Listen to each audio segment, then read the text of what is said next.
These are the sounds of the Roman dawn, not bird song, not yet, but the sounds of maintenance, the sounds of the machine starting up.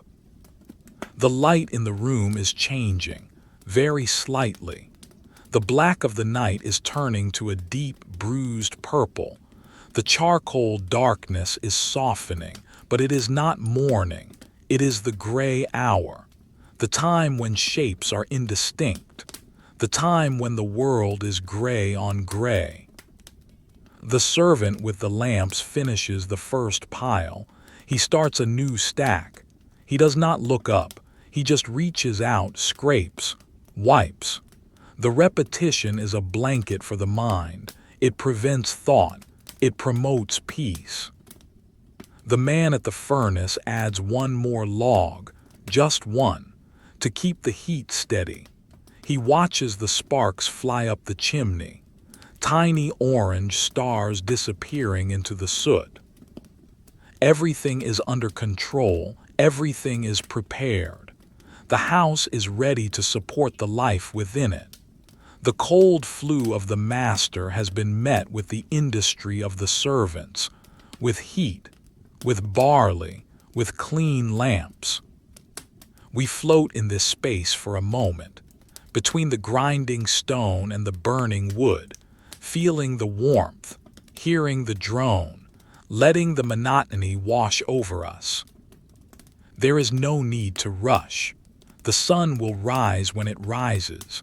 Until then, there is only the work, the slow, quiet work of the night. We rise up from the stone floor of the kitchen, up through the wooden beams of the ceiling, up through the attic spaces where the dust lies undisturbed. We emerge onto the roof. The view is a sea of terracotta. The city is covered in tiles, tegula and embrex. The flat rectangular tiles and the curved covering tiles, they interlock. They form a waterproof shell over the sleeping population. In the daylight, they are a warm, dusty red. But now, in the pre-dawn light, they are purple. They are gray. They are muted. The air up here is damp. A heavy mist has rolled in from the river during the night. It clings to the roof tiles.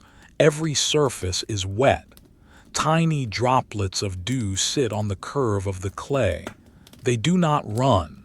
They just sit there, waiting for the sun to evaporate them. But the sun is not here yet. The sky is changing. The deep indigo of the night is being diluted. It is becoming the color of a pearl, milky, opaque. There are no clouds, just a uniform sheet of gray mist. It muffles the world. It makes the city feel smaller, more contained. We look out over the edge of the roof. We see the silhouette of a temple in the distance. Its columns are black bars against the gray sky. We see the aqueduct, a long, straight line cutting through the horizon. It is silent, standing there like a stone skeleton. And then the first sound of the morning. Not a trumpet, not a shout, a bird. A single sparrow. It is perched on the gutter of the villa. It fluffs its feathers, it shakes itself. A tiny vibration. Cheer up. It is a small sound, tentative, it waits. Cheer up. It is calling to the light. Soon, another bird answers from a roof across the street, and then a pigeon. The pigeons are roosting in the eaves of the temple. They begin to shift. Coo, coo, a low, throaty sound, soft and bubbling. It is the sound of the city waking up, but it is a gentle alarm. Let us drift away from the rooftops. Let us float towards the edge of the city, to the wall, the great stone wall that encircles the town. It is thick, built of massive blocks of tufa and limestone. It is the skin of the city. We arrive at the gate, the porta. It is a large archway. The doors are closed. They are enormous, made of oak, feet thick, plated with bronze. The bronze is green with age, verdigris.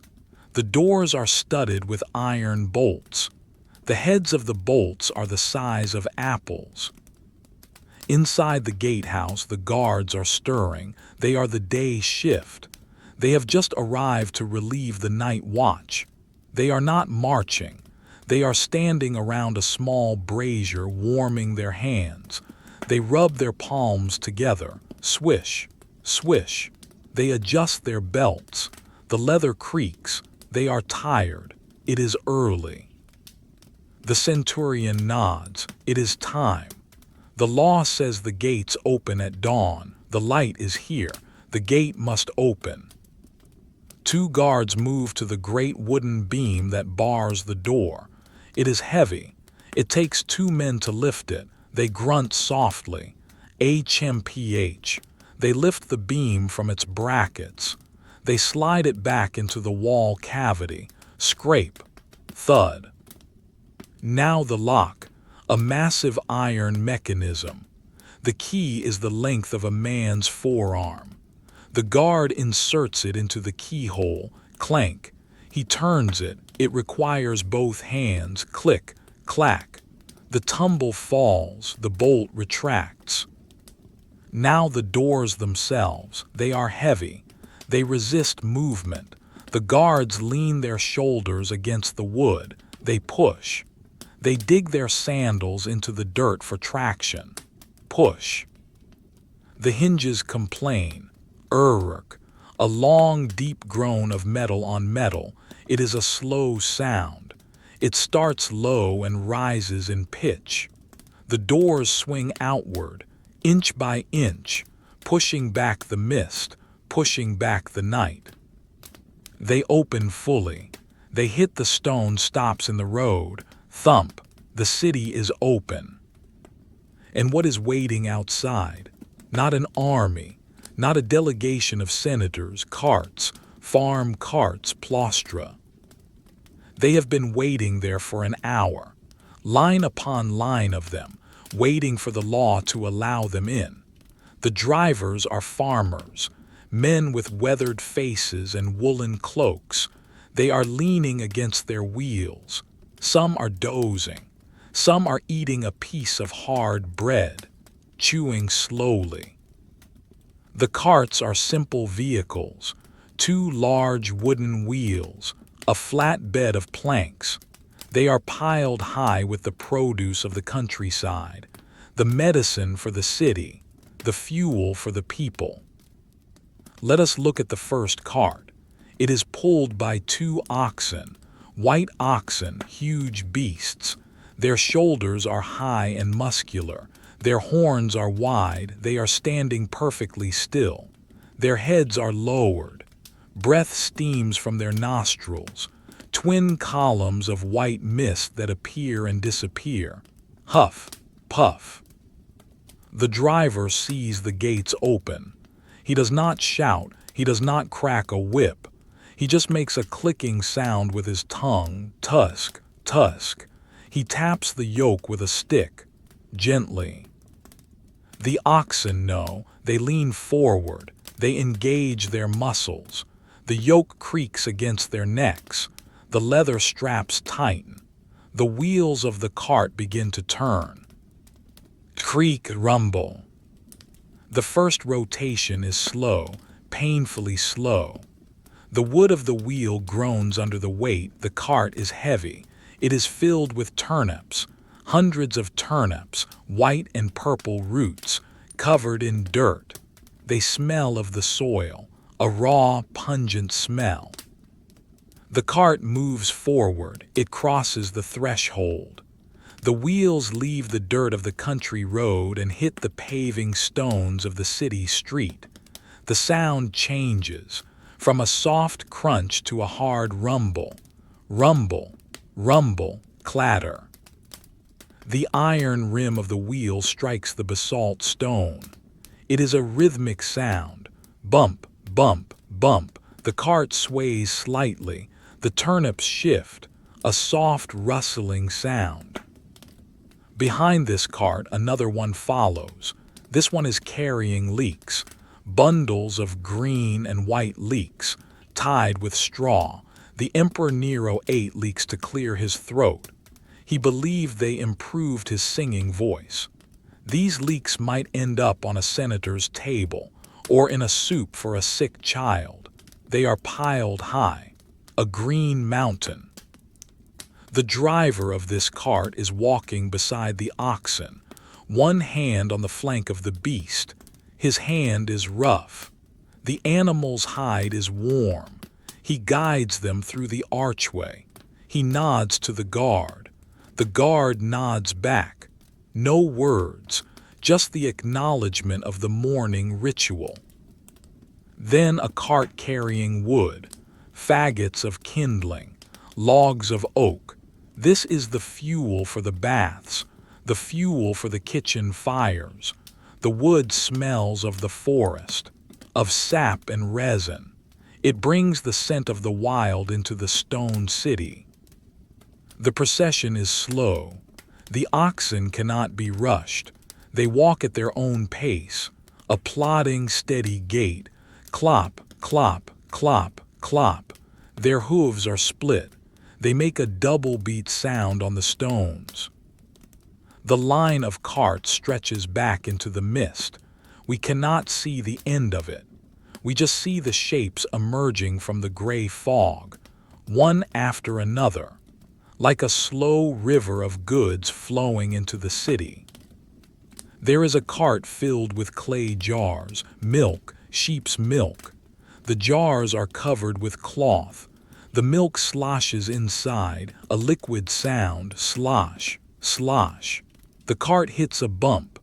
The jars rattle against each other, clink. But they do not break. They are packed with straw. The light is getting brighter now. The gray is turning to a very pale blue.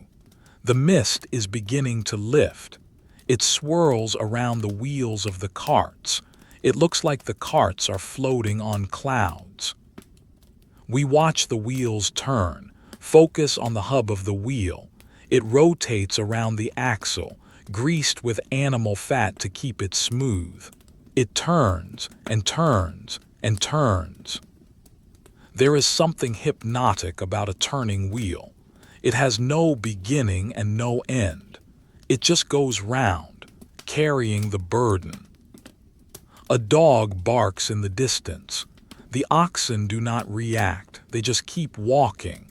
Their eyes are dark and liquid. They blink slowly. They are the engines of the ancient world, silent, strong, patient. The street inside the gate begins to fill up. The empty road we saw earlier is now occupied, but it is not chaotic. It is orderly. The carts stay in a line. They move to the side to let a water carrier pass. The water carrier, a man with a yoke across his shoulders, 2 buckets hanging from chains. He is walking to the fountain. His buckets swing, squeak, squeak. He is starting his day. He will carry water to the houses that do not have pipes. He walks with a shuffling step to keep the water from spilling. The city is breathing in. It is inhaling the food, the wood, the water, the medicine. It is preparing for the day. But for now it is still quiet. The noise is muffled by the remaining mist. The sounds are individual, distinct. The hoof, the wheel, the pigeon, the gate hinge. We float above the scene, watching the slow ingress, the arrival of the resources, the cabbage that will be a poultice, the wood that will boil the water, the milk that will soothe the throat. It is all arriving, just as it has for 100 years, just as it will for 100 more. The rhythm of the carts matches the rhythm of the heart, slow, steady, vital. The mist pulls back a little more. We can see the color of the vegetables now. The bright orange of carrots, the deep purple of beets, the pale green of lettuce, a palette of colors moving on wood. The driver of the turnip cart stops. His oxen have paused to sniff at a weed growing between the paving stones. He waits. He does not pull them, he lets them sniff. Then, after a moment, they move on. There is time. There is always time. The 3rd watch is ending. The 4th watch, the morning watch, is beginning. The transition is seamless. One moment it is night, the next it is morning, but it happens so slowly you cannot see the moment it changes, like watching a flower open or watching a cold heal. It just happens. We return to the center of the house, to the atrium. The gray mist of the dawn has evaporated. It has been burned away by the rising sun. The light has changed completely. It is no longer blue or gray or purple. It is gold, bright, clear Roman gold. The sun climbs over the hills to the east. It crests the roof of the neighboring villa. A single beam of sunlight enters through the compluvium, the square opening in the roof. It is a solid shaft of light. It cuts through the cool air of the room like a sword. It strikes the water in the impluvium pool. The water ignites, it sparkles, it shines. It reflects the light onto the ceiling. Ripples of light dance on the painted plaster above. Wobbly, watery reflections. They move gently. Shimmer, shimmer. The room is waking up. The shadows are retreating to the corners. The laurel tree in the pot is no longer a dark silhouette. It is green, vibrant, dusty green. The leaves turn towards the light, a microscopic movement of photosynthesis. The plant is eating the sun. The air in the house is beginning to warm up. The stone floor, which was cold all night, begins to absorb the heat. It will store this heat all day. A cycle of thermal exchange that never ends. We hear footsteps, not the stealthy, ghost-like footsteps of the night watch. These are the firm, purposeful footsteps of the day. The servants are moving. They are opening the shutters. Clack, creak, boom. The heavy wood is pushed back against the stone walls. The windows are open. The air of the city rushes in. But it is not a chaotic rush. It is a fresh breeze. It carries the smell of the bakeries, bread, loaves of round bread scored into 8 sections like a wheel, baking in the ovens down the street. The smell of toasted wheat and yeast. It is a comforting, primal smell. It signals that life continues.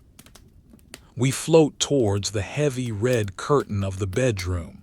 We slide past the fabric. We are back in the cubiculum. The room is dim but not dark. The sunlight from the atrium filters through the curtain, creating a soft, reddish glow. Lucius is stirring. The heavy wool blanket is still pulled up to his chin. He takes a deep breath. Inhale. Exhale. He pauses. He listens to his own body, the scratchiness in the throat. It is duller, fainter, the heaviness in the chest. It has lifted.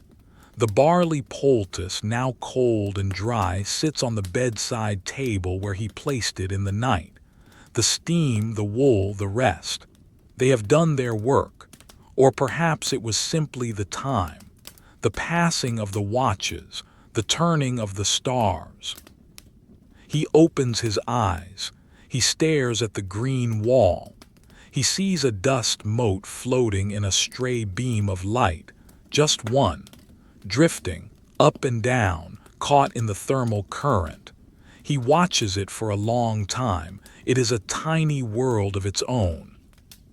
He sits up. The mattress rustles, crinkle. He swings his legs over the side of the bed. His feet find his sandals. He stands, he stretches. His joints pop softly. Click. He is stiff, but he is rested. He walks to the wash basin. The water in the pitcher is cool. He pours it into the bowl, splosh. He splashes his face. The water wakes him fully. It shocks the last of the dreams away. He dries his face with a linen towel. The fabric is rough and invigorating. He walks out into the atrium. The household is ready. The lamp that burned all night has been taken away to be cleaned. The scroll of remedies has been rolled up and put back in its case. The leather cap is secured. The knowledge is stored away for another time.